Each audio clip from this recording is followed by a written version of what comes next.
Good morning, everybody. Hope everybody is well. Happy Friday. For those that are here live, for those that are here any day, thanks so much for being here. I'm honored that you're here, and thank you so much. I don't take you for granted. I really appreciate it. It means a lot that we're together. It means a lot that we have this opportunity. So I adjust my collar here. We've been in this world for the past few days of trying to deepen our fights, trying to understand what's underneath the world that we look at every single day. And when we understand that the struggles that we're going through, forget the struggles that come at us, forget the physical stuff, forget the health, let's not get there. Just the general day-to-day challenges that we deal with. When we understand that the general day-to-day challenges that we are engaged in could be, let's just leave it like that, could be really the personalized program for our spiritual greatness. You go to a trainer, the trainer develops a personalized program for your goals, what you eat, what you exercise.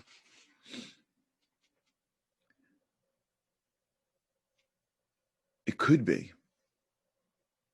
that this entire thing called life is the personalized program of the creator of the universe for you.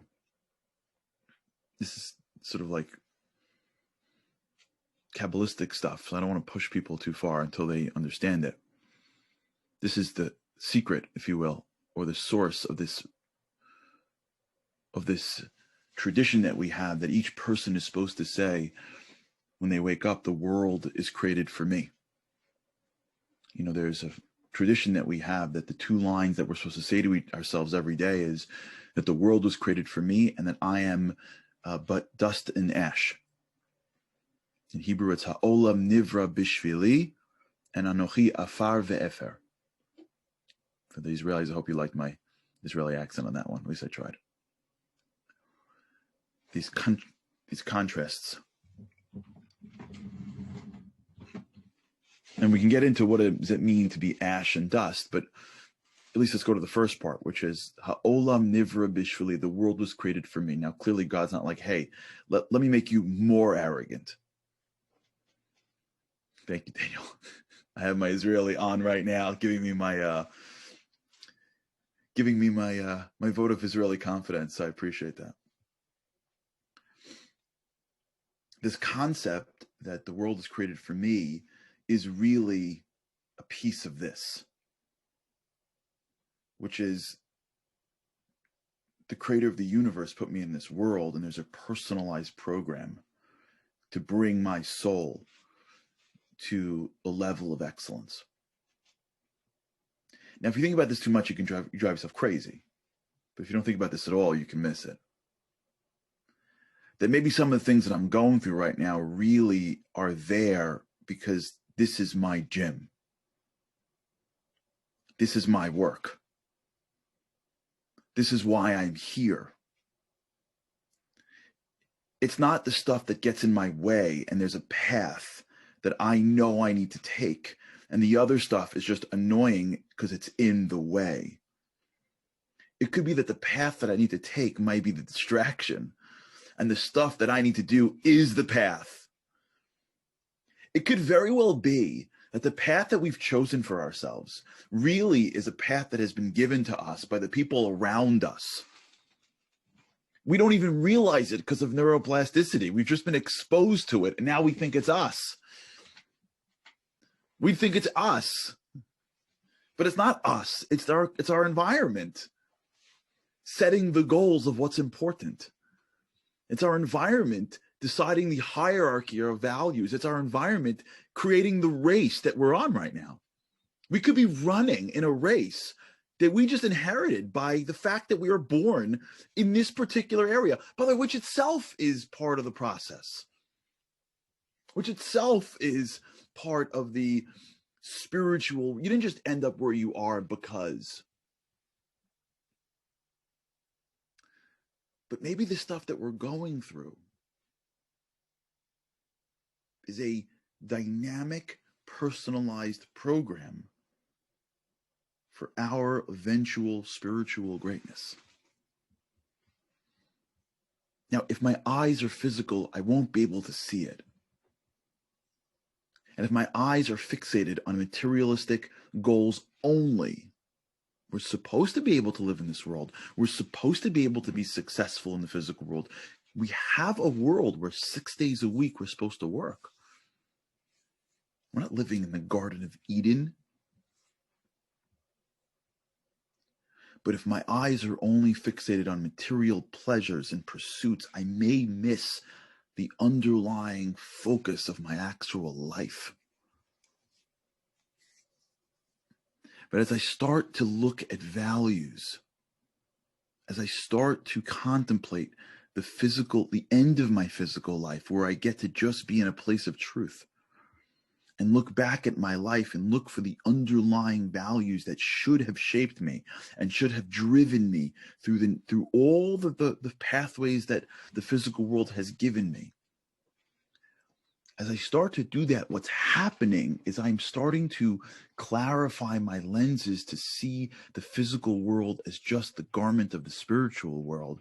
And so the work that I'm doing, the challenges that I'm facing, the goals that I have really are the manifestations of my values. If that's how we see the world, now we're playing at a different level. And now the things that I go up against, I can try to extract the value from. So if my children really are there because I want to either make them independent or successful, or they bring me some level of benefit, great. But if my children are there, or my friends, or my community, or whatever it is that you have around you are there, maybe in part to extract out my greatest traits, then maybe the fact that they just spilled the cereal all over the floor after I told them 30 times not to eat in the living room is a personalized program for me to learn patience at a level that I never had to learn it before. And maybe that kid who I'm teaching or I'm around, who is driving me off the wall every single day, is designed for me perfectly. And maybe the challenge that I'm in right now,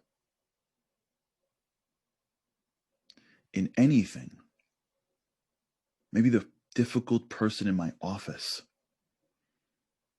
again, if it's dysfunctional, if it's abusive, I'm talking about, I want to stay away from all extremes just for a few minutes. Once this happens, our minds start going into the extremes. Let's just stick the principle in the middle. Maybe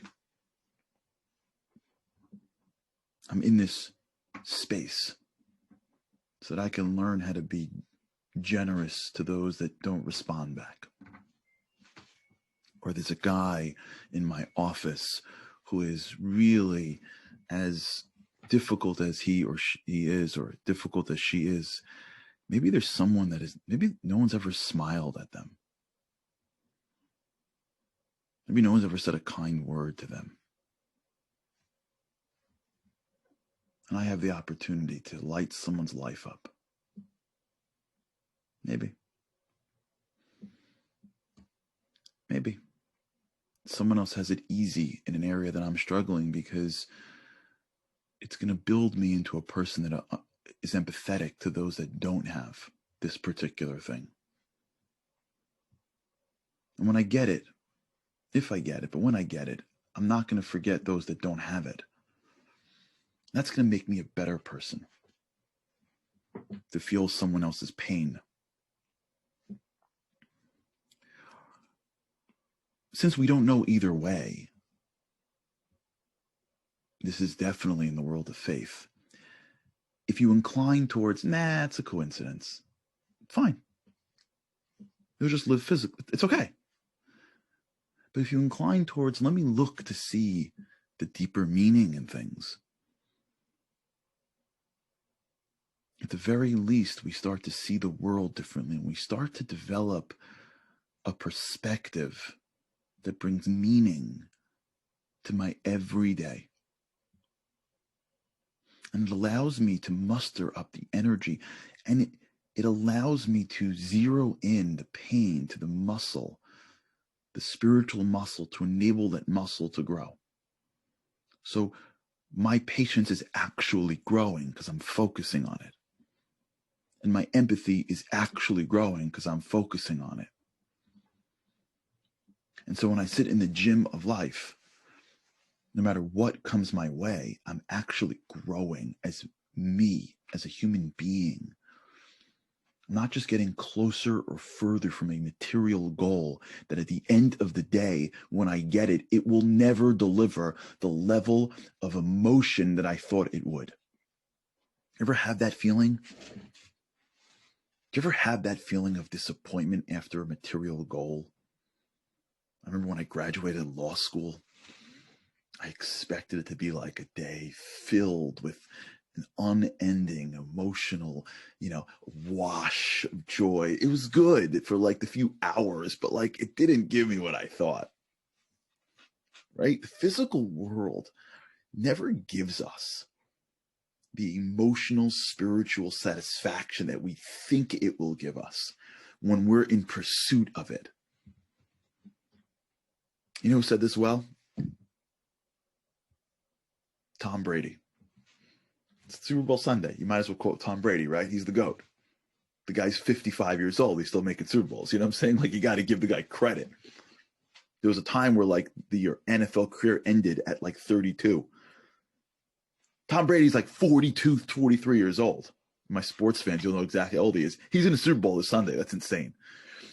I just saw a quote basically saying that Tom Brady, the pleasure of the Super Bowl ends the night after he wins, and the rest is just the focus on the next Super Bowl.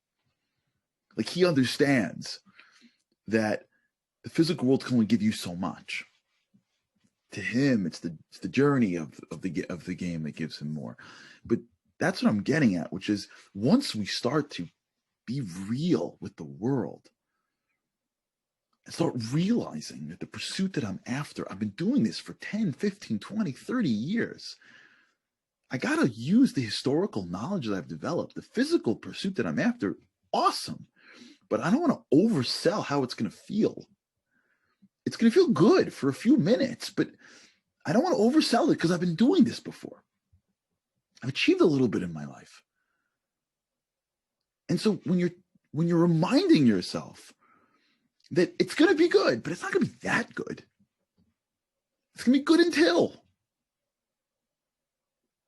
It only drives us to saying, I don't want to have that feeling after the physical accomplishment 5 minutes. I want to have the deeper feeling.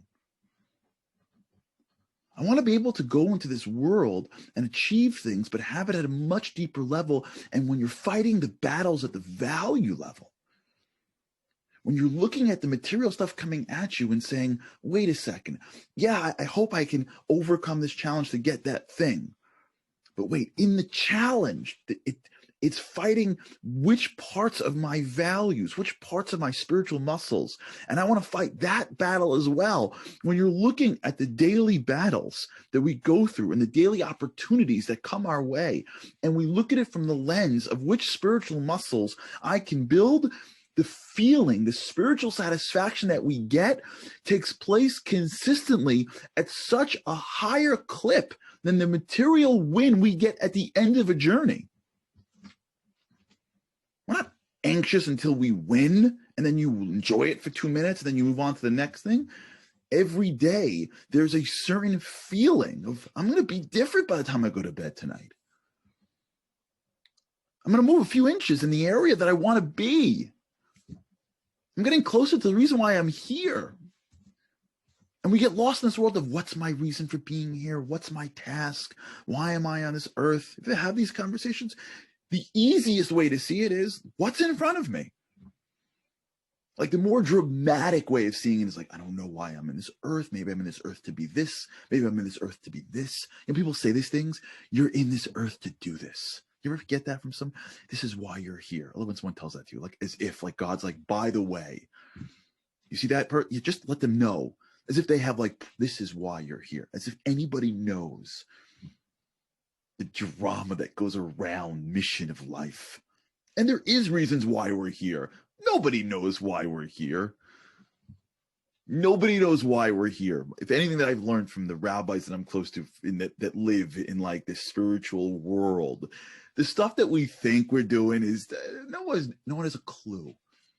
No one has a clue. A person could be going and, going to like the emergency room and the best doctor ever. And he's saying the reason why I am here is in order to save lives. And that's very valuable. But maybe the reason why he's here is because along the way, before he actually goes into the surgery, he gives somebody the encouragement. Who knows? Who knows? Why I'm here, why we're here, what the mission of our lives are. We have clues. What I'm good at, what I enjoy doing most, where I bring value to the world. These are clues. Let me give you a clue. The stuff that's in front of you every day. That's a good clue. If God brings you stuff every day, it's probably somewhere close to why you're here. Why we're here may be a little bit less than we're going to sit on a podium one day and God's going to be like, that's why you're here. This is your mission and you've accomplished it. And then the credits go up. That may be a little Hollywoody. Maybe the closer version to that is, you know why I'm here? I don't know. Let me look at my day. That may be a clue as to why I'm here, the stuff that God throws at me every single day. And maybe if we stop thinking about like the podium and start looking at the path,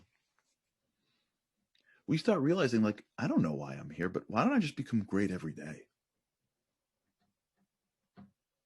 Why don't I just look for the clues that are in my life? And yeah, if I'm really good at something and I want to do more of it and something else gives me material benefit and honor, but this thing that I love doing, maybe I should go down more of that road. Okay. That seems like a good clue too. I don't know, but if me and you decide that every day of my life I'm living my mission,